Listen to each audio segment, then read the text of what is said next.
प्रधानमंत्री नरेंद्र मोदी आज काशी में हैं। किसानों पर भ्रम फैलाने वालों पर पीएम मोदी ने वाराणसी से डायरेक्ट अटैक किया। पीएम ने किस तरह यह हमला किया, हमला बोला, ये सुनिए। हमें याद रखना है, ये वही लोग हैं जिन्होंने दशकों तक किसानों के साथ लगातार छल किया है। अब जैसे एमएसपी तो घोषित होता था, लेकिन एमएसपी पर खरीद बहुत कम की जाती थी। घोषणाएं होती थी, खरीद नहीं होती थी। सालों तक एमएसपी को लेकर छल किया गया। किसानों के नाम पर बड़े बड़े कर्ज माफी के पैकेज घोषित किए जाते थे, लेकिन छोटे और सीमांत किसानों तक ये पहुंचते ही नहीं थे। यानी कर्ज माफी को लेकर भी छल किया गया। किसानों के नाम पर बड़ी बड़ी योजनाएं घोषित होती थी, लेकिन वो खुद मानते थे कि 1 रुपये में से सिर्फ 15 पैसे ही किसान तक पहुंचते हैं। यानी योजनाओं के नाम पर छल, किसानों के नाम पर खाद पर बहुत बड़ी सब्सिडी दी गई, लेकिन ये फर्टिलाइजर खेत से ज्यादा काला बाजारियों के पास पहुंच जाता था। यानी यूरिया खाद के नाम पर भी छल। किसानों को प्रोडक्टिविटी बढ़ाने के लिए कहा गया, लेकिन प्रॉफिटेबिलिटी किसान के बजाय किसी और की सुनिश्चित की गई।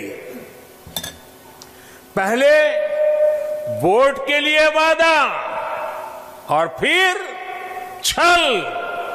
यही खेल लंबे समय तक देश में चलता रहा है। साथियों, जब इतिहास छल का रहा हो, तब 2 बातें बड़ी स्वाभाविक है। पहली ये कि किसान अगर सरकारों की बातों से कई बार आशंकित रहता है, तो उसके पीछे दशकों का ये लंबा छल का इतिहास है। और दूसरी ये कि जिन्होंने वादे तोड़े, छल किया, उनके लिए ये झूठ फैलाना एक प्रकार से आदत बन गई है, मजबूरी बन चुका है। जो पहले होता था वैसा ही अब भी होने वाला है, क्योंकि उन्होंने ऐसा ही किया था।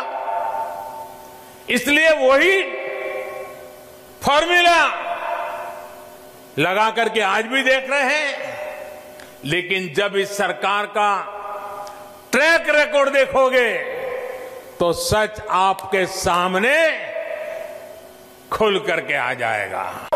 जब किसी क्षेत्र में आधुनिक कनेक्टिविटी का विस्तार होता है, तो इसका बहुत बड़ा लाभ हमारे किसानों को भी होता है, खेती को होता है। बीते वर्षों में निरंतर ये प्रयास हुआ है कि गांवों में आधुनिक सड़कों के साथ साथ भंडारण की, कोल्ड स्टोरेज की आधुनिक व्यवस्थाएं खड़ी की जाए।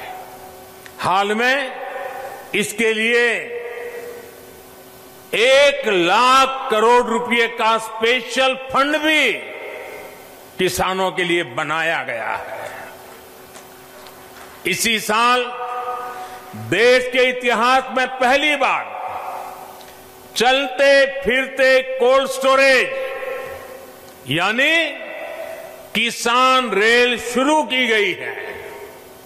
इन प्रयासों से किसानों को नए बाजार मिल रहे हैं, बड़े शहरों तक उनकी पहुंच और बढ़ रही है और इसका सीधा प्रभाव ये पड़ रहा है, यानी कि उनकी आय पर भी इसका प्रभाव पड़ रहा है। और प्रधानमंत्री नरेंद्र मोदी ने आज काशी के साथ साथ प्रयागराज को भी बड़ा तोहफा दिया। ब्रेक के बाद दिखाएंगे।